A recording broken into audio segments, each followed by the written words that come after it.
આપકી અદાલતમાં ઇમરાન હાશમી પર આરોપ છે કે તેઓ આળસુ પણ છે અને રખડું પણ. ઇમરાન, એ વાત સાચી છે કે કોલેજમાં તમે ભણતા ઓછું હતા અને રખડપટ્ટી વધારે કરતા હતા, ક્લાસમાં ઓછું જતા હતા, છોકરીઓની પાછળ વધારે જતા હતા. જી આ ઘણી સાચી વાત છે અને આઈ એમ શ્યોર આ વાત ભટ્ટ સાહેબે તમને કહી હશે. ભટ્ટ સાહેબે તમારી આખી કુંડળી મને જણાવી દીધી છે. નહીં, એ વાત સાચી છે કે હું કોલેજ એકચ્યુઅલી 5 વર્ષ પસાર કર્યા અમે કોલેજમાં. ખબર નહીં એ 5 વર્ષમાં મેં શું કર્યું કોલેજમાં. હું ક્યારે કોલેજ ન અટેન્ડ કરતો હતો, ન લેક્ચર અટેન્ડ કરતો હતો. મેં એકચ્યુઅલી આઈ થિંક પૂરા 5 વર્ષમાં 3 લેક્ચર અટેન્ડ કર્યા હતા. એમાંથી 2 વાર બહાર કાઢવામાં આવ્યો હતો, ટીચરે બહાર કાઢ્યો હતો. એક દિવસ હું ચ્યુઇંગમ ચાવતો હતો, એક વાર હું લેટ આવ્યો હતો ક્લાસમાં. તો એકચ્યુઅલી ટેકનિકલી મેં એને એક જ વાર કોલેજ અટેન્ડ કરી છે અને પણ ક્યારેક ફેલ નથી થયો હું, કારણ કે મને ક્યાંક ખબર હતી કે મારા મા બાપે ક્યાંક પૈસા નાખ્યા છે અને મારે આ પાસ કરવાનું છે. I have to live up to the expectation. અને જ્યાં સુધી રખડપટ્ટીનો સવાલ છે, આઈ થિંક બસ it's a fun thing. I think બધા અને આ યંગસ્ટર્સ માત્ર એટલું જ નથી કે મજા લે તમને છે આ કોલેજમાં. કોલેજમાંથી બહાર કાઢવામાં આવ્યા, કોલેજમાં રખડપટ્ટી કરતા હતા, તમને મોકલ્યા હતા શામક દાવરના ડાન્સ ક્લાસીસમાં. જી. ત્યાંથી પણ તમને કાઢી મૂકવામાં આવ્યા. જી.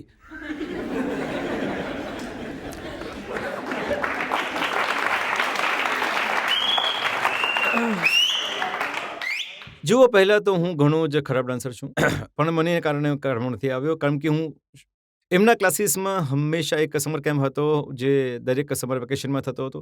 તો હું અને મારા મિત્રો અમે જતા હતા ત્યાં, પણ અમે ત્યાં ડાન્સ શીખવા માટે નહોતા જતા. ક્યાંક પાછળ ઊભા રહીને અમે છોકરીઓને મળવા માટે ત્યાં જતા. તો એક એકચ્યુઅલી ક્લાસ ખતમ થઈ ગયો અને શું થાય છે કે દરેક ક્લાસ પછી એક બિગનર પછી તમે હાઈ લેવલ પર જાઓ છો. પણ શું હતું કે ત્યાં અટકી ગયા. તો આગલા સમર વેકેશનમાં અમે ત્યાં જ હતા બિગિનર ક્લાસમાં, અમે આગળ ગયા જ નહીં હતા. તો એકવાર શામક દાવર જે આવ્યા ક્લાસમાં, એમણે પૂછ્યું કે તું તો આગળ જવાનું હતો, ત્યાં જ રહી ગયો છે ત્યાં બિગિનરમાં. તો એમણે કાઢી મૂક્યો મને ક્લાસમાંથી.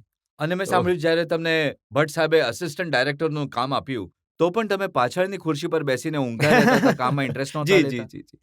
હું છે ને ઘણો નકામો આસિસ્ટન્ટ હતો. મારી સાથે મારા ભાઈ, જેમણે આવારાપન, ઝહેર અને કલયુગ ડિરેક્ટ કરી હતી, એ ગઈ ફોકસ હતા. એમનો એક પહેલાંથી ધ્યેય હતો કે એમને એક ડિરેક્ટર બનવું છે. હું કોલેજથી નીકળીને મારા જીવનમાં કોઈ દિશા હતી નહીં. ભટ્ટ સાહેબે મને આ ભટકતા માણસને ક્યાંક એક દિશા આપી છે.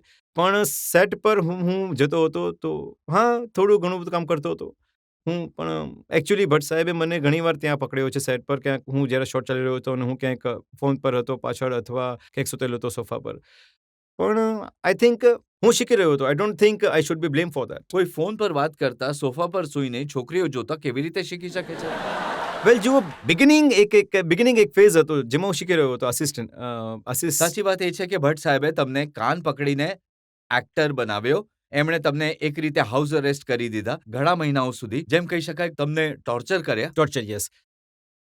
એકચ્યુઅલી ભટ્ટ સાહેબની એક ટ્રેનિંગ હોય છે, એક પ્રકારની ધર્મશાળા ખોલી રાખી છે એમણે. જ્યારે પણ એક નવા આવેલા આપણને ટ્રેન કરી રહ્યા છે, તો એમની સાથે એક કન્સિડર મોડલ ઓફ ટાઈમ એમની સાથે વિતાવવો પડે છે, જ્યાં એ તમારી મજાક ઉડાવે છે અને કહે છે કે you are good for nothing, તું કંઈ નહીં કરી શકે. હી કમ્પ્લીટલી બ્રેક્સ યુ ડાઉન. તો ત્યાંથી you have to rise about the moment. And Bhatt સાહેબે આઈ થિંક ફૂટપાથ પહેલાં લગભગ 6 મહિના હું ભટ્ટ સાહેબ સાથે હતો સ્ક્રિપ્ટિંગના એ સમયે, અને એક કમ્પ્લીટ એક ચેન્જ મારામાં આવી ગયો એના પછી. એ કહી શકું છું. 6 મહિના એ તમે હું કહી શકું છું કે હમણાં વિતાવ્યા. લેઝી નથી. હું પહેલાં લેઝી હતો, ઘણો આળસુ હતો. પણ ભટ્ટ સાહેબને જોયા પછી ક્યાંક મને એક ઈચ્છા થઈ કે મારામાં જીવનમાં કંઈ કરવું છે. અને મને ઘણું સ્ટ્રેન્જ લાગતું કે ભટ્ટ સાહેબ ક્યારેય સૂતા નથી. હી ઇઝ ઓલવેઝ ક્યાં તો કામ કરી રહ્યા છે, યા ફોન પર છે, કે કંઈક પુસ્તકો વાંચી રહ્યા છે, અથવા એમના જે ઇનપુટ્સ છે કંપનીમાં. તો મને ત્યાંથી ઘણું શીખવા મળ્યું. And that was the inspiration for me. મારે તમે કંઈક કહો છો કરવું કે ભટ્ટ જોઈએ. સાહેબે એક સૂતેલા માણસને જગાડી દીધો, એક આળસુને એક્ટિવ બનાવી દીધો, આ કહી શકો છો. અને એક નાલાયકને હીરો. જી.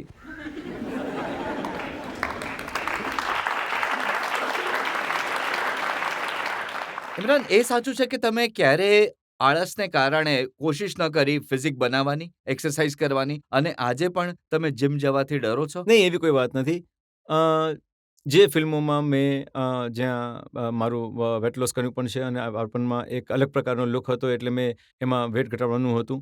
અને એના પહેલાં પણ મેં વર્કઆઉટ્સ માટે જતો હતો. તો હું આનાથી આ વસ્તુથી ક્યારેય પણ મારું અડસું આળસુપણું ક્યારે દેખાયું નથી. જ્યારે મેં એક્ટિંગ શરૂ કરી, જ્યારે મેં ફિલ્મો શરૂ કરી, તો ત્યારે મેં આઈ થિંક મેં વિચાર્યું કે મારે આટલું કામ કરવું છે અને ડેફિનેટલી આ ક્યાંક પોતાને માટે એક નામ બનાવવું છે. તો that was out of option.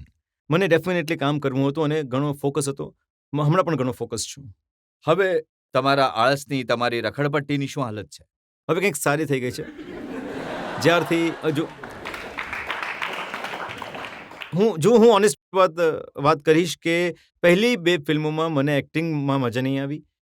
કારણ કે હું ઘણો રિલેક્ટન્ટ એક્ટર હતો. મને એક્ટર બનવામાં આવ્યો હતો.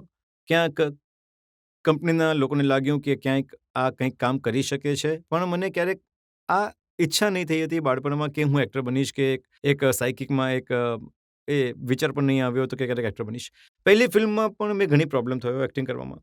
પણ ક્રિટિકલી એક્લેમ્ડ એ ફિલ્મ થઈ અને એના પછી મર્ડર પણ હિટ થઈ ગઈ. મને લાગ્યું કે હું કદાચ એને લ્યુક્રેટિવ કરિયરના હિસાબે જોઈ શકું છું. એટલે આઈ ફીલ. પણ તમારી સાથે તો તમારા મામાજી હતા, જી મહેશ ભટ્ટ સાહેબ જી. હતા. તમે દરેક વસ્તુમાં મામાજીનો કુર્તો પકડીને આગળ ચાલતા હતા. નહીં, એવી કોઈ વાત નથી. આઈ થિંક એના પછી મને લાગ્યું કે પહેલી 4 ફિલ્મો પછી મને લાગ્યું કે ક્યાંક હું ઘણો કમ્પ્લેસન્ટ થઈ ગયો છું કંપનીમાં. માત્ર આ જ લોકો સાથે કામ કરું છું. તો મને લાગ્યું કે મારે બહાર જઈને કામ કરવું જોઈએ અને મેં ભટ્ટ સાહેબ સાથે વાત પણ કરી. ત્યારે જ એક ફિલ્મ ચોકલેટ, એના પર કામ કરી રહ્યું. મને ઘણી સમસ્યા થઈ બિગિનિંગમાં, કારણ કે હું ઘણા સેફ એન્વાયરમેન્ટમાં ઉછર્યો છું અને એક ઘણું જ સેફ એન્વાયરમેન્ટ હતું, કેમ કે મારા પરિવારના બધા લોકો સેટ પર અને ભટ્ટ રહેતા સાહેબને હતા. તમે ઘોડી તરીકે વાપર્યા, સહારો લેવા માટે નહીં, હંમેશા. નહીં, ક્યારે પણ નહીં. ડેફિનેટલી એમણે ઘણું ગાઈડન્સ આપ્યું એ ફિલ્મોમાં. જ્યારે હું બહારની ફિલ્મો પણ કરું છું તો ક્યાંક હું એમની પાસે ગાઈડન્સ લઉં છું. અને એમણે જેમ મેં મારું જીવનમાં એક રીતે એક દિશા આપી છે, એક ડિરેક્શન આપ્યું છે, તો ડેફિનેટલી હી ઇઝ એક રીતે મારા ગોડફાધર છે. અને જો એ ઇન્ડસ્ટ્રીમાં નહીં હોત, જો એ મારી ફેમિલી મેમ્બર નહીં હોત, તો હું કદાચ એક્ટર બની ન શક્યો હોત. આ એક જે એમણે મારામાં એક જુસ્સો લગાવ્યો અને કરાવી છે મારી એક્ટિંગ, અને પછી I got attached to it અને મારે કરવું પડ્યું. મને લાગે છે ભટ્ટ સાહેબ માટે જરૂર ઓડિયન્સે તાળી વગાડવી જોઈએ. એમણે તમને આવું કરિયર આપ્યું એટલે.